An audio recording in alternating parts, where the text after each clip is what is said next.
सहारों की जरूरत तुम जैसी कमजोर लड़कियों को पड़ती है, मुझे नहीं। आइंदा उनसे मिलने की कोशिश मत करना। अंडरस्टैंड? You better understand.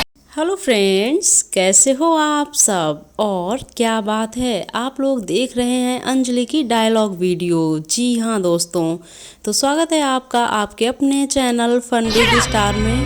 सहारों की जरूरत तुम जैसी कमजोर लड़कियों को पड़ती है, मुझे नहीं। आइंदा उनसे मिलने की कोशिश मत करना।